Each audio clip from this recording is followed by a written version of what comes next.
If the Supreme Court of Canada accepts the Law Society's argument that their approval of Trinity Western University School of Law would, in effect, be endorsing Trinity's religious belief and practice on marriage, then the entire religious community that relies on government approval will be in danger.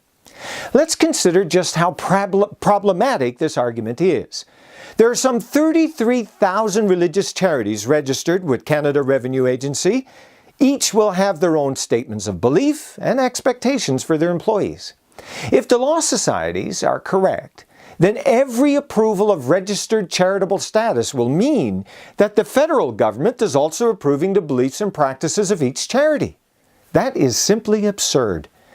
The government then becomes an arbiter of what is and is not acceptable religious belief. Never have we had this kind of role for the federal government. Indeed, the courts have required government officials to stay out of the internal affairs of religious communities.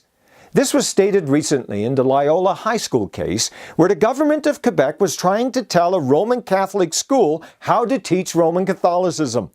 The Supreme Court would have none of it and ruled against Quebec on that point. Most religious institutions are required to seek government approval for some aspect of their operations and mission. The regulations typically relate to legitimate state interests, such as in this case, the competency of university graduates. The approval of Trinity Western by the Federation of the Law Societies of Canada did not mean the Federation approved the beliefs and practices of Trinity. It was simply a decision on the competence to prepare law graduates. Today we are at a crossroads. Will the state be granted the right to impose its secular views and practices upon religious organizations?